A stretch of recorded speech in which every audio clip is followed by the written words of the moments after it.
Cumprimento a todos os meus irmãos com a paz de Jesus. Seja bem-vindo ao estudo da lição da Escola Sabatina, número 5, Brilhando como estrelas na noite. Antes de começar, vamos orar. Pai querido que estás nos céus, na Tua presença estamos buscando a Tua bênção, buscando aquilo que Jesus prometeu, o batismo do Espírito Santo. Jesus Cristo amado, Jesus Cristo, Salvador querido, derrama sobre nós o Teu Espírito, abre a nossa mente para compreendermos a Tua palavra, responde às necessidades do Teu povo. Em nome de Jesus pedimos. Amém, Senhor. Brilhando como estrelas na noite. O verso áureo, façam tudo sem murmurações nem discussões, para que se tornem irrepreensíveis e puros, filhos de Deus, inculpáveis, no meio de uma geração perversa e depravada, na qual vocês brilham como estrelas no mundo. Filipenses 2, 14 e 15. Vejam só o padrão elevado de Deus para os seus filhos, para você e para mim. Nós deveremos fazer tudo na igreja, ou em casa, ou no serviço, sem murmurações, sem reclamações, sem discussões. Nós precisamos estar à altura do padrão elevado que Deus, nosso Pai, estabeleceu para nós. E qual é este padrão? Sermos inculpáveis no meio de uma geração perversa, depravada. O mundo é mau, o mundo é depravado, mas nós, que não somos do mundo, mas pertencemos ao reino espiritual de Deus, nós deveremos viver vida santa, porque o nosso Pai é santo. Por isso Deus diz, sejam santos porque eu sou santo. E você vai brilhar por Jesus, porque é impossível alguém não enxergar a luz no meio das trevas. Deus instruiu os hebreus a obedecer, acrescentando: pois assim os outros povos verão a sabedoria e o entendimento de vocês. Quando eles ouvirem todos estes estatutos, dirão: de fato, esta grande nação é um povo sábio e inteligente. Deuteronômio 4, 6. No Antigo Testamento e também hoje, o povo vai perceber uma diferença muito grande entre você, o seu estilo de vida, a sua forma de viver e o mundo, porque você vai brilhar por Jesus. De fato, eles dirão: este povo é um povo sábio e inteligente. O que nos faz um povo sábio e inteligente? O Deus que nós adoramos. O Espírito Santo que Jesus Cristo derrama sobre nós nos faz um povo sábio e inteligente. Séculos depois, Jesus declarou: eu sou a luz do mundo. Quem me segue não andará em trevas, pelo contrário, terá a luz da vida. João 8,12. Ele também disse: vocês são a luz do mundo. Mateus 5,14. Se Jesus é a luz do mundo e nós somos irmãos de Jesus Cristo, salvos por Jesus Cristo e vivemos em conexão com Jesus Cristo, então nós refletimos essa luz que vem de Jesus, assim como a lua reflete a luz do sol. Mas como ser essa luz? Somente por meio de uma conexão profunda com Jesus, a luz que ilumina toda a humanidade. Isso está em João 1,9, que Jesus é a luz que ilumina todo aquele que nasce neste mundo. Paulo explicou que Deus exaltou a Jesus sobremaneira e lhe deu o nome que está acima de todo nome, para que ao nome de Jesus se dobre todo o joelho e toda língua confesse que Jesus Cristo é o Senhor. Filipenses 2, 9 a 11.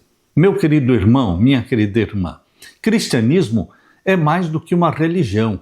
Cristianismo é relacionamento com Jesus.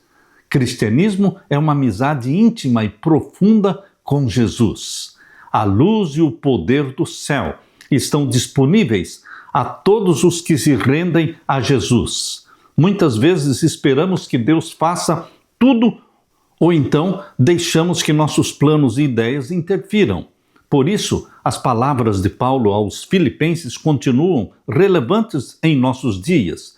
Façam tudo sem murmurações, nem discussões, mas sejam irrepreensíveis, sejam puros, sejam inculpáveis, porque vocês são como estrelas que brilham no mundo. Aleluia! Na parte de domingo, desenvolvendo o que Deus efetua em nós. Após apresentar Jesus como exemplo perfeito de humildade, de obediência à vontade de Deus, Paulo direcionou sua atenção aos filipenses. Ele reconheceu a obediência que tinham ao Senhor desde que haviam aceitado a mensagem do Evangelho. Desde que lá em Atos capítulo 16, versos 13 a 15, mostra a experiência de Paulo na cidade de Filipos, quando, chegando na cidade onde não havia sinagoga, no dia de sábado ele saiu para fora da cidade buscando um lugar próprio para a oração, para a comunhão com Deus, e encontrou ali algumas mulheres e pregou o Evangelho, e ali se converteu Lídia, a vendedora de púrpura. Meu querido irmão, esta mulher, uma vez convertida, ela foi batizada e insistiu que Paulo viesse para a sua casa, se hospedando na sua casa. Portanto, meu querido irmão, lembre-se que esta experiência aconteceu na cidade de Filipos. Depois de destacar a cruz como caminho para a salvação e a vida de Cristo como nosso exemplo, Paulo apresentou de maneira prática como viver esses princípios. Vamos ler então Filipenses, abra sua Bíblia, Filipenses capítulo 2, vamos ver então os versos 12 e 13, capítulo 2. Assim, meus amados, como vocês sempre obedeceram, não só na minha presença, porém muito mais agora na minha ausência, desenvolvam a sua salvação com temor e tremor. Desenvolvam a sua salvação com temor e tremor.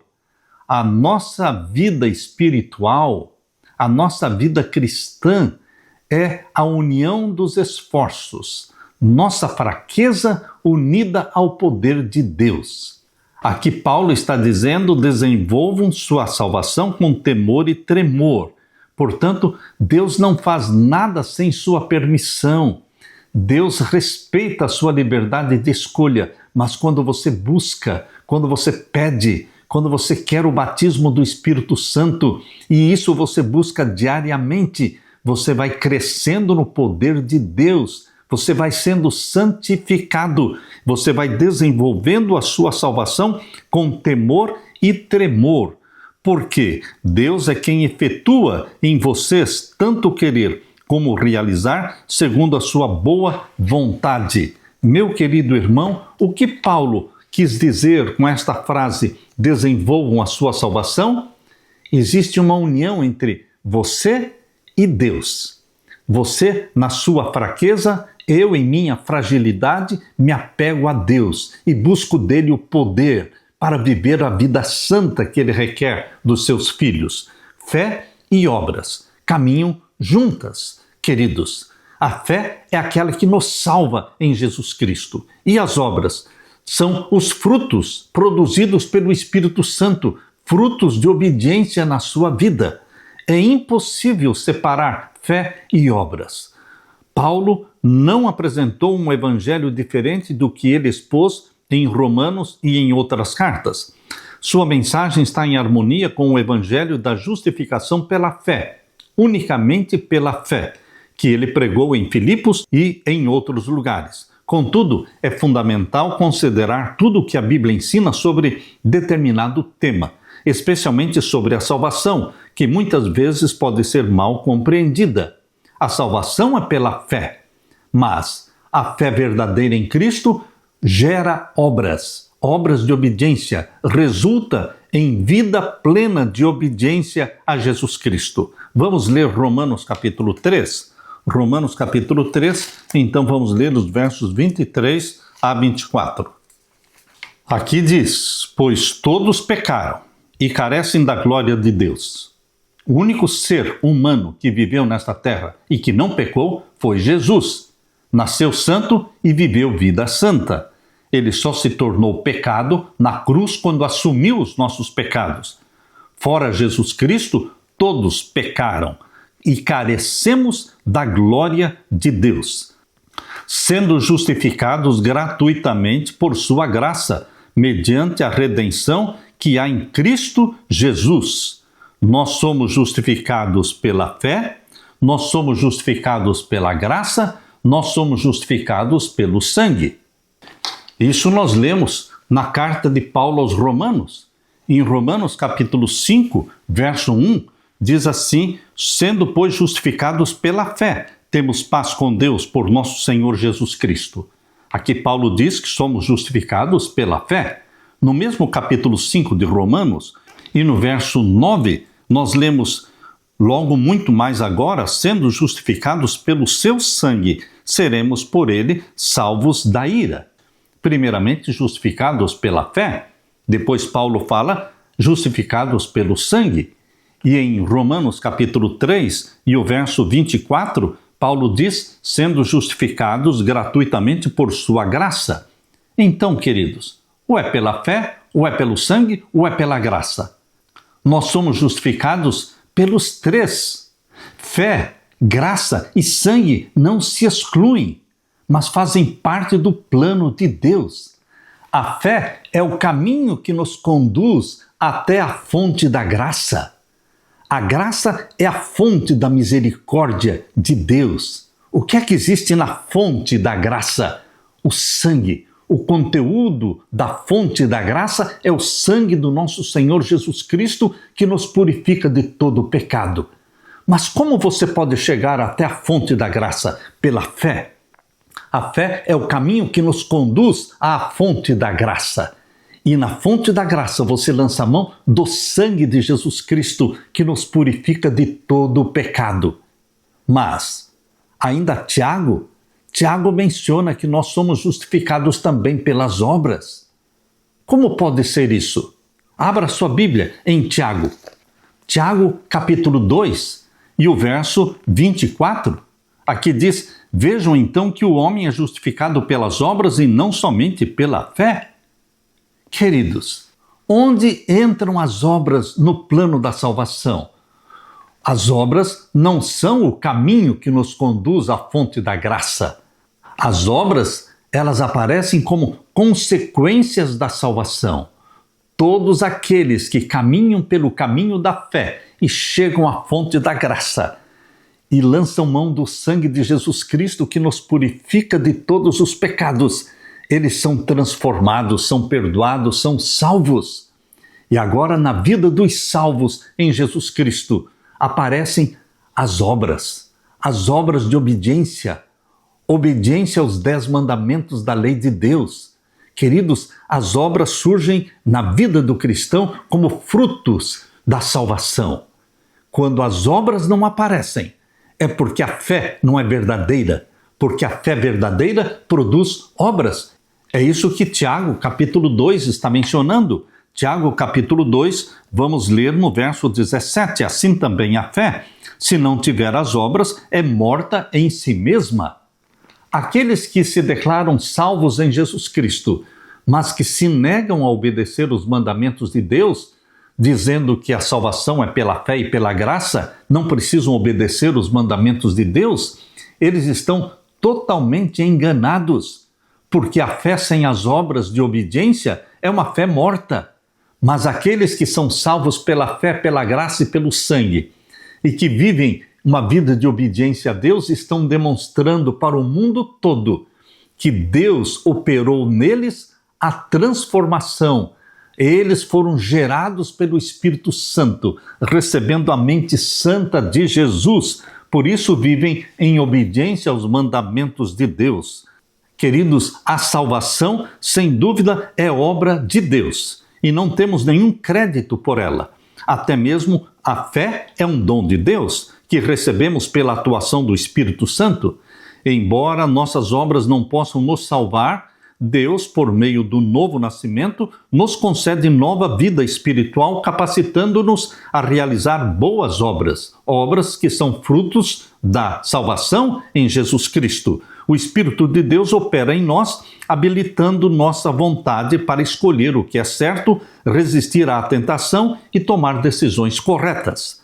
É dessa maneira que desenvolvemos aquilo que Deus efetua em nosso interior com temor e tremor.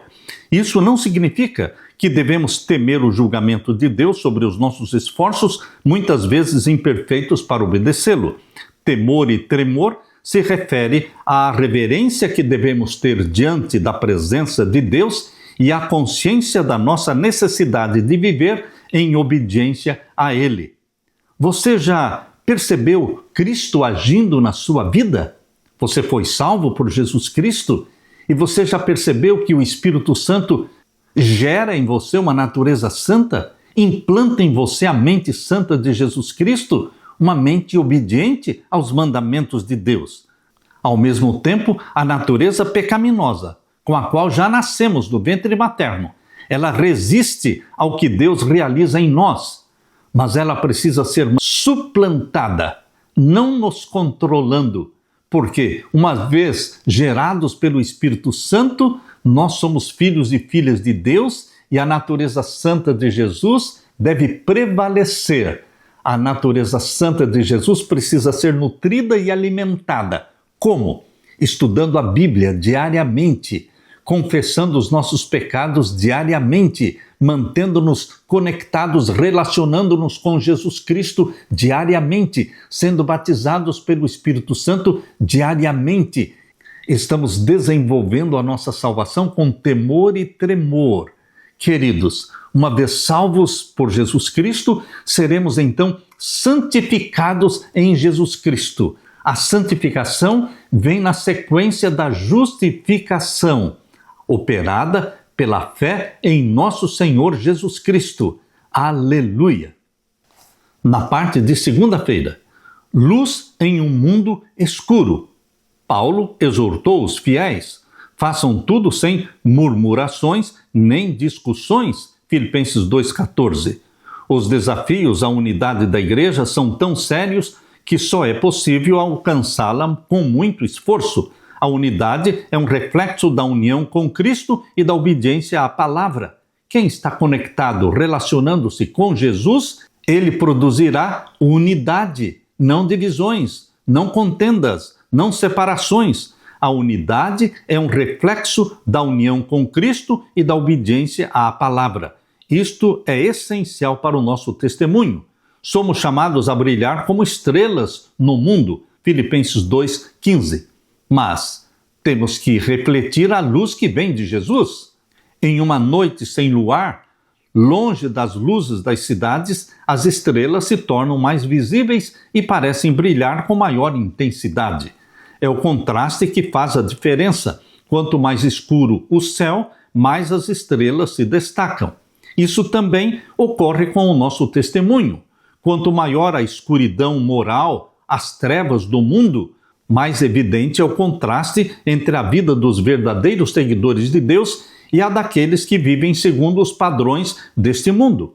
Por isso, é essencial não permitir que as luzes artificiais das ideias, das pressões e práticas mundanas apaguem ou ofusquem nosso testemunho. Como Paulo descreveu o que nós, como filhos de Deus, devemos ser e fazer? Filipenses capítulo 2, versos 15 e 16. Aqui diz: para que sejam irrepreensíveis e puros. O que é que o Espírito Santo gera em você? Uma vida irrepreensível e pura. Filhos de Deus, diz aqui, inculpáveis no meio de uma geração pervertida, corrupta, na qual vocês brilham como estrelas no mundo, como luzeiros no mundo, preservando a palavra da vida. Assim, no dia de Cristo, poderei me gloriar de que não corri em vão, nem me esforcei inutilmente. Preservando a palavra da vida, mantendo a palavra de Deus na nossa mente, no nosso coração. Assim, no dia de Cristo. O que você entende como no dia de Cristo? Na volta de Jesus. No dia da volta de Jesus, Paulo diz: poderei me gloriar de que não corri em vão. Ele correu a maratona da fé, salvando almas, sendo apóstolo, plantando igrejas. E ele não correu em vão, porque ele produziu uma multidão de salvos. Ele ganhou uma multidão de salvos para Jesus Cristo. Por isso ele diz, naquele dia da volta de Jesus, poderei me gloriar de que não corri em vão, nem me esforcei inutilmente. Meu querido irmão, Deus tem um padrão de conduta para os seus filhos. E aqui diz que deveremos ser irrepreensíveis. Significa sem culpa ou sem falta. Esse termo é usado para descrever o caráter de Jó. Lá em Jó capítulo 1, verso 1, fala que Jó era íntegro. No verso 8 também. A palavra grega traduzida como puro significa literalmente não misturado, não contaminado. Jesus, prevendo os ataques cruéis que seus seguidores enfrentariam, nos exortou a ser inocentes como as pombas. Mateus 10, 16. De forma semelhante, Paulo nos aconselha a ser puros em relação ao que é mal. Romanos 16, 19.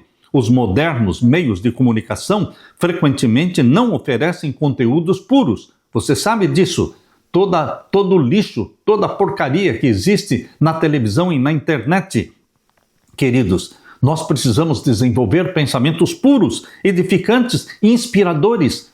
Mas como fazer isso?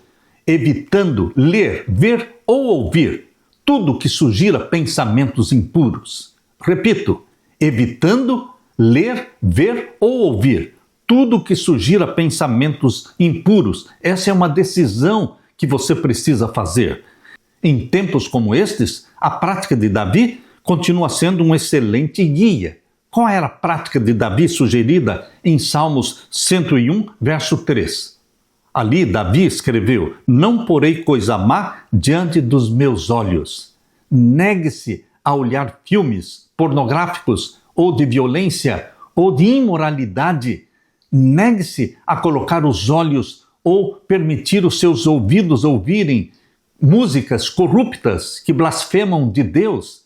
Você toma uma decisão consciente de evitar ler, ver e ouvir qualquer coisa que sugira pensamentos impuros. Meu querido irmão, é uma decisão. Pecar é um ato voluntário da alma. E não pecar também é um ato voluntário da alma. Você decide pecar ou não pecar. Ninguém é forçado a pecar. Satanás tenta, mas ele não pode forçar você a pecar. O pecado é você consentir com a tentação de Satanás. E em nome de Jesus, você toma a decisão de não consentir.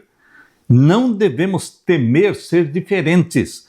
Nossa fé deve nos distinguir cada vez mais do mundo. Nosso objetivo é brilhar. Sim, brilhar como estrelas no mundo. Filipenses 2,15. A única maneira de alcançar isso é rejeitando a conformidade com este mundo, exatamente como Paulo diz em Romanos capítulo 12, verso 2. Não vos conformeis com este mundo, mas renovem a mente, nos apegando firmemente à palavra da vida. Filipenses 2,16. Nossas escolhas determinarão se vivemos com o dia de Cristo em mente ou se corremos em vão. Você tem em mente o dia de Cristo? O dia da volta de Jesus em mente? Você sonha com esse dia? Você deseja? Você está pedindo? Ora vem, Senhor Jesus, ora vem, Senhor Jesus. Apressa-te, Jesus, vem nos buscar. Não suporto mais este mundo. Eu sonho com o céu. Esta deve ser a nossa súplica constante. Ora vem, Senhor Jesus. Aleluia. Na parte de terça-feira, sacrifício vivo. No Antigo Testamento, os sacrifícios eram mortos, oferecidos sobre o altar. Mas Paulo desafia você para apresentar diante de Deus um sacrifício vivo, santo e agradável a Deus. Você apresenta sua vida, seu corpo, sua mente, seu tudo no altar do nosso Senhor Jesus Cristo, para que o Espírito Santo viva em você. Morre o velho homem, a velha mulher, a velha natureza, e então nasce, gerado pelo Espírito Santo, uma nova criatura, que vive para honrar e glorificar a Deus. O que Paulo ensinou sobre o sacrifício do cristão? Filipenses 2:17. Entretanto, mesmo que eu seja oferecido como libação sobre o sacrifício e serviço da fé que vocês têm, fico contente e me alegro com todos vocês. Paulo disse, eu estou sendo oferecido em sacrifício, como libação sobre o sacrifício e serviço da fé. Paulo está falando de um sacrifício vivo. No Novo Testamento, a ênfase é: você é um sacrifício vivo, santo e agradável. É exatamente isso que Paulo fala em Romanos capítulo 12. Abra sua Bíblia, Romanos capítulo 12, e vamos ver então o verso 1 e 2. Aqui diz, portanto, irmãos, pelas misericórdias de Deus, peço que ofereçam o seu corpo como sacrifício vivo. Está percebendo? É viver por Cristo. Viver por Cristo, sendo batizado diariamente pelo Espírito Santo. Este sacrifício vivo, como disse Paulo, para mim o viver é Cristo e o morrer é lucro. Quando você vive, vive para Cristo. Seu foco é Jesus. E se morrer? Morre em Cristo, salvo. Portanto, Paulo está sugerindo, peço que ofereçam o seu corpo como sacrifício vivo, que é santo e agradável a Deus, oferecendo o seu corpo como templo do Espírito Santo. Isto é santo e agradável a Deus. Este é o culto racional de vocês, porque é uma decisão racional que eu faço cada dia. Eu penso com a minha mente, eu decido com a minha mente ser um sacrifício vivo, ser templo do Espírito Santo. E não vivam conforme os padrões do mundo. Não é o que o mundo veste, come, lê, assiste. Não é a conduta do mundo que me inspira. Eu estou apaixonado pelo céu. É o caráter de Jesus Cristo, é a santidade de Jesus Cristo. Não vivam conforme os padrões deste mundo, mas deixem que Deus os transforme pela renovação da mente. Que renovação da mente Paulo está falando? A nossa mente será renovada porque o Espírito Santo implanta em você a mente de Jesus. Por isso Paulo diz, mas nós temos a mente de Cristo. Portanto, deixem que Deus os transforme pela renovação da mente, para que possam experimentar qual é a boa, agradável e perfeita vontade de Deus. Paulo já havia expressado uma visão surpreendentemente conflituosa sobre viver ou morrer em serviço a Cristo. Agora, Paulo menciona a possibilidade real de ser oferecido como libação, como sacrifício. Essa imagem vem da prática antiga de libações, que consistia em derramar líquidos valiosos como óleo, vinho ou água como oferta a Deus. O aparente desperdício de um líquido precioso em um ato de devoção nos faz lembrar muito bem a atitude de Maria, quando ungiu a cabeça e os pés de Jesus com um perfume valioso de nardo puro, registrado ali em Marcos 14, 3-9. Embora não fosse uma libação no sentido literal, o gesto de Maria simbolizou um sacrifício significativo que ilustra de maneira apropriada o infinito sacrifício de Cristo por nossa salvação. Se Paulo fosse executado por causa do seu trabalho em favor do Evangelho, ele se alegraria, pois a sua vida estaria sendo derramada como uma oferta a Deus. Como as libações no Antigo Testamento geralmente não eram isoladas, mas acompanhavam um sacrifício, Paulo via o ato de entregar a sua vida como um complemento adequado ao sacrifício e serviço dos crentes em Filipos, que por meio da fé haviam decidido dedicar sua vida a Deus como um sacrifício vivo. Os primeiros cristãos, incluindo os de Filipos, eram ativos em compartilhar a fé. Eles espalhavam o evangelho de casa em casa, isso está em Atos capítulo 5, 42, eles iam de casa em casa, abriam seus lares para o estudo das Escrituras, isto está em Atos capítulo 12, verso 12, e sabiam defender a sua fé com base nas Escrituras, isto está em Atos 17, 11. Nós temos que saber defender a nossa fé usando a Bíblia. Os pioneiros adventistas seguiram o mesmo exemplo. em vez de depender apenas dos pastores para compartilhar a mensagem com seus vizinhos, os membros da Igreja Adventista, pioneiros, eles estudavam a Bíblia com outras pessoas e as preparavam para o batismo, de modo que estivessem prontas quando o pastor retornasse.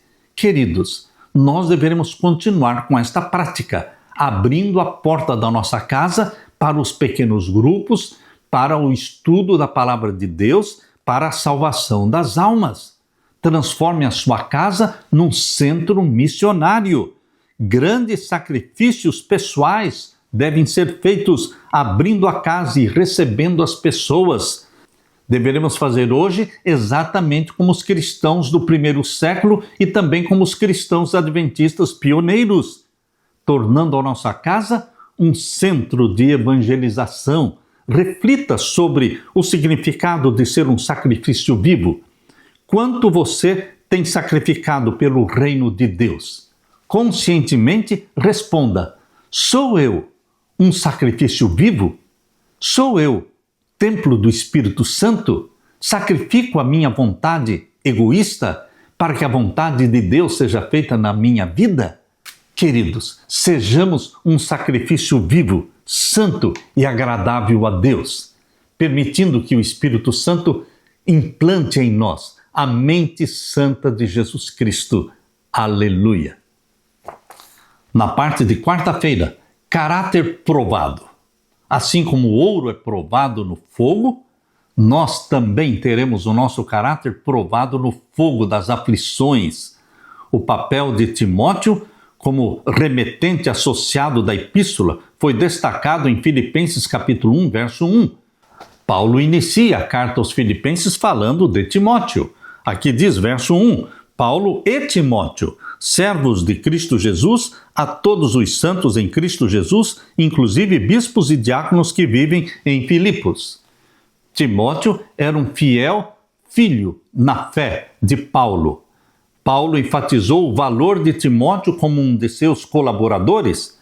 Paulo descreve Timóteo como um evangelista, isto está em 2 Timóteo capítulo 4, verso 5, enviado por ele à Macedônia e em diversas ocasiões também à cidade de Corinto. Antes disto, Timóteo já havia trabalhado com Paulo e Silas em Tessalônica e mais tarde na cidade de Éfeso. Paulo descreve Timóteo como alguém que tinha esse mesmo sentimento. A expressão grega que significa literalmente igual em alma, o mesmo sentimento de Paulo, indica que Timóteo compartilhava muitas semelhanças com o seu pai na fé, Paulo, incluindo seu compromisso com Cristo, sua dedicação incansável em disseminar o Evangelho e seu cuidado especial pelos filipenses. Vamos ler agora Filipenses capítulo 2 e os versos 19 a 23. Aqui diz: espero no Senhor Jesus enviar-lhes Timóteo o mais breve possível. Timóteo estava com Paulo lá na prisão, dando assistência para ele em Roma, porque foi na prisão de Roma que Paulo escreveu a carta aos Filipenses.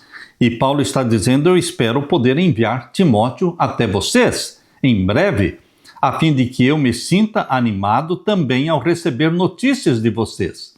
Porque não tenho ninguém com esse mesmo sentimento e que se preocupe tão sinceramente por vocês. Todos os outros buscam seus próprios interesses e não os de Jesus Cristo. Queridos, hoje nós temos a maioria dos membros da igreja como mornos, uma maioria esmagadora de cristãos mornos. E naquele tempo também existiam os mormons. Vejam que já naquele tempo Paulo está dizendo que existiam muitos que buscavam seus próprios interesses. Raramente você vai encontrar alguém como Paulo, como Timóteo, que dão a vida por Jesus Cristo. Paulo diz aqui, todos os outros, verso 21, todos os outros buscam seus próprios interesses e não os de Jesus Cristo. Quanto a Timóteo, vocês conhecem o seu caráter provado, pois serviu ao Evangelho junto comigo como um filho trabalha ao lado do pai. Timóteo, vocês sabem que ele foi provado, caráter provado no fogo, na perseguição, na angústia. E Timóteo se tornou puro, desenvolveu um caráter puro e santo. Meu querido irmão, o que Paulo está dizendo aqui sobre Timóteo? Ele está recomendando Timóteo, colocando as qualidades de Timóteo como sendo qualidades que ele recebeu de Jesus Cristo. Outra qualidade de Timóteo destacada por Paulo é seu caráter provado. O termo grego usado descreve alguém que teve o caráter aprovado por meio de tribulações e cujo caráter e serviço se mostraram autênticos. Paulo tinha certeza disso a respeito de Timóteo, pois havia testemunhado essa qualidade em muitas ocasiões enquanto trabalhavam juntos na pregação do Evangelho. Os desafios da vida testam nossa essência e revelam quem somos. Ellen White escreveu: a vida é disciplinante, haverá provocações para provar o temperamento, e é enfrentando essas provas no devido espírito que se desenvolvem as virtudes cristãs.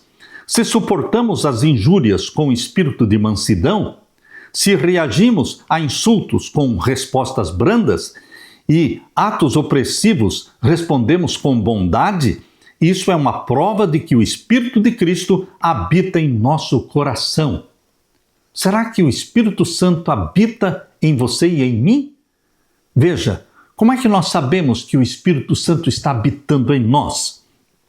Enfrentando provas no devido espírito, que desenvolve as virtudes cristãs.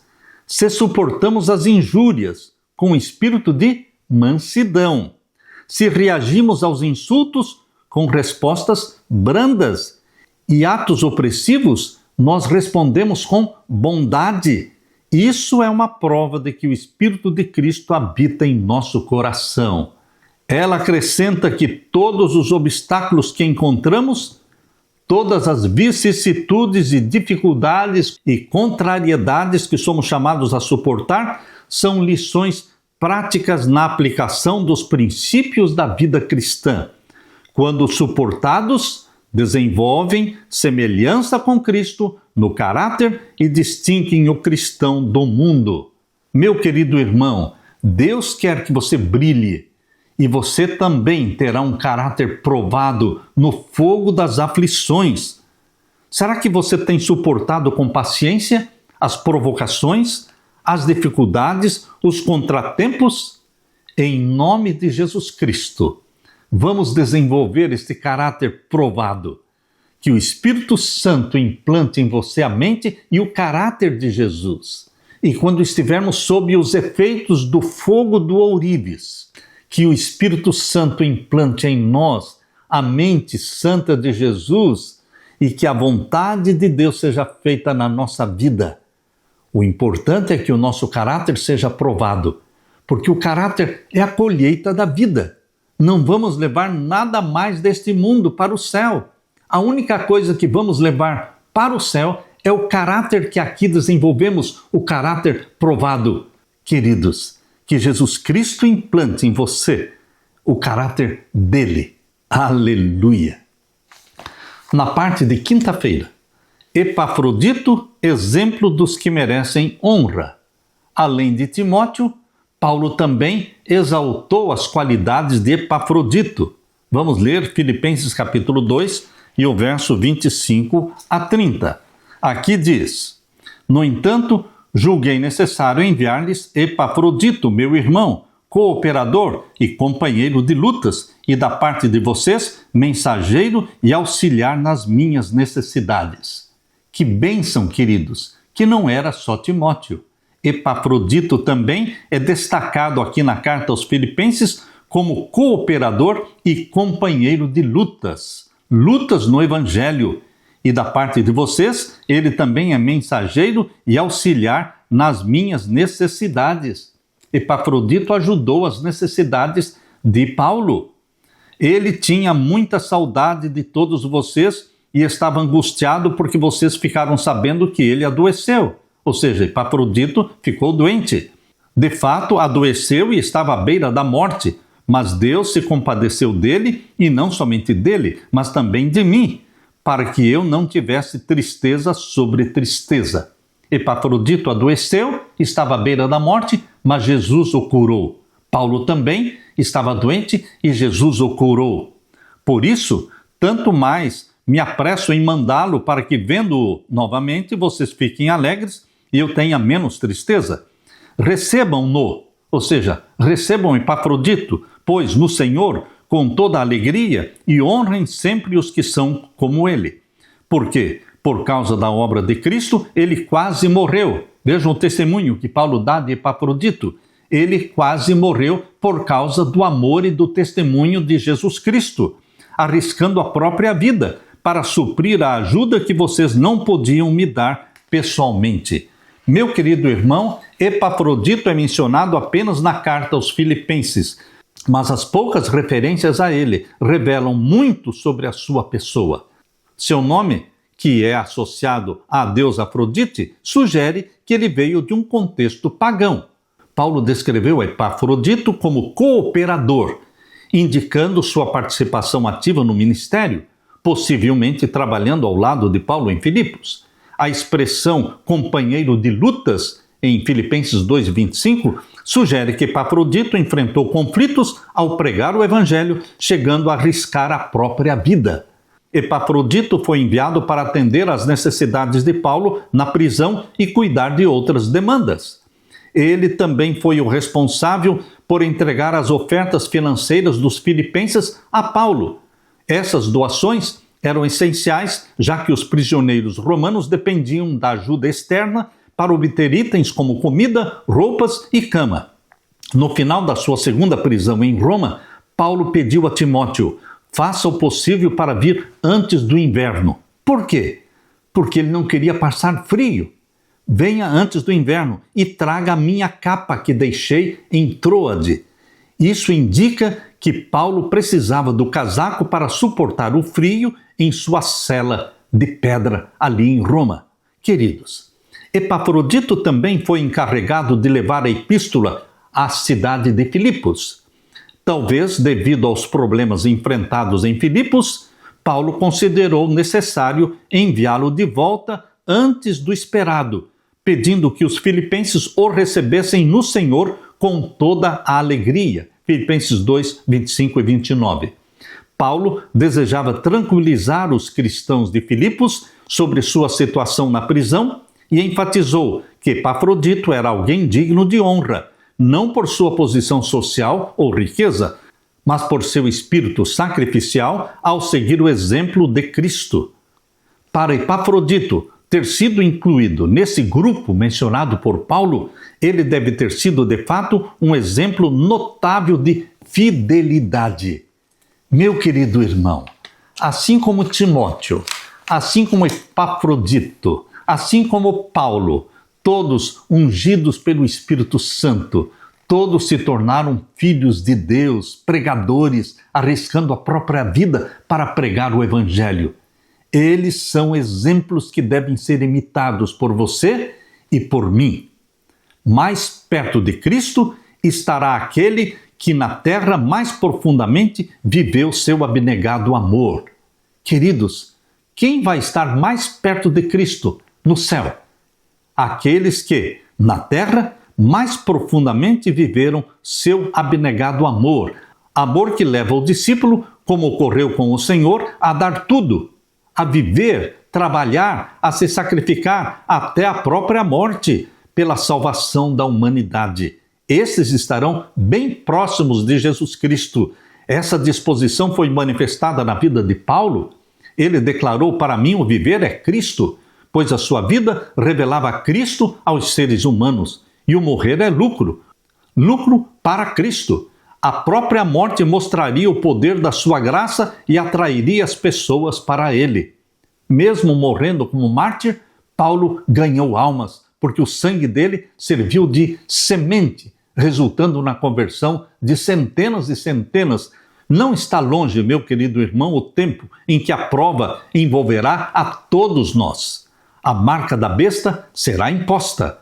Os que, passo a passo, cederem às exigências do mundo, aqueles que se sujeitarem a costumes mundanos, não acharão difícil se submeter aos poderes dominantes de Roma. Não, eles vão se submeter aos poderes de Roma, de preferência a se expor ao escárnio, de preferência a receber insultos e ameaças de prisão e morte. Hoje é o tempo de sermos firmes, resistirmos firmes em Cristo Jesus e não nos ajoelharmos, não nos inclinarmos diante do poder que domina o mundo, o poder romano. Quando multidões de falsos irmãos forem distinguidos dos verdadeiros, então os anônimos se revelarão e com hosanas se alinharão sob a bandeira de Cristo. Muitos que hoje não se destacam, mas eles são fiéis a Deus. Eles vão se destacar, são como anônimos, mas que na hora da perseguição, da angústia, qual nunca houve, eles vão se destacar. Aqueles que têm sido tímidos e receosos se declararão abertamente por Cristo e sua verdade. Os mais fracos, os mais hesitantes na igreja serão como Davi, dispostos a fazer e ousar. Quanto mais profunda a noite para o povo de Deus, mais brilhantes as estrelas. Satanás atormentará intensamente os fiéis, mas em nome de Jesus Cristo, eles se tornarão mais do que vencedores. Meu querido irmão, Deus quer que você brilhe como estrelas na noite. Os cristãos são chamados a ser luz em um mundo de trevas. Jesus disse, vocês são a luz do mundo, Mateus 5,14. De modo semelhante, Paulo também revelou seu desejo de que os cristãos brilhassem como portadores de luz em um mundo mergulhado na escuridão. Hoje o mundo está mergulhado na escuridão e você está sendo chamado por Deus para brilhar como uma estrela, refletindo a luz que vem do sol da justiça, Jesus Cristo. Vivendo em relacionamento íntimo e diário com Jesus, vamos sim refletir a luz do nosso Senhor Jesus. A luz de Jesus vai brilhar no seu rosto, brilhar nos seus olhos, e você será possuído pelo Espírito Santo e vai anunciar o Evangelho, exaltando Jesus Cristo acima de tudo e todos, pregando ao mundo o Cristo crucificado, o Cristo ressurreto e o Cristo assunto ao céu, o Cristo prestes a voltar. Esse é o tema, esse é o assunto que devemos destacar, pregar diante do mundo. Jesus está voltando. Deus derrame sobre você, meu irmão, minha irmã, o Espírito Santo. Aleluia! Deixe-me orar com você.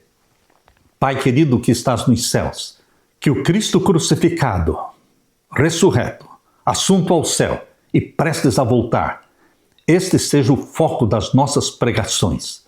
Que revelemos Jesus ao mundo como estrelas que brilham no meio da escuridão. Derrama sobre mim e os meus irmãos o Espírito Santo para podermos brilhar por Jesus, pois é em nome de Jesus que pedimos. Amém, Senhor. Amém. Deixo com você, meu irmão, minha irmã, a paz de Jesus. Amém.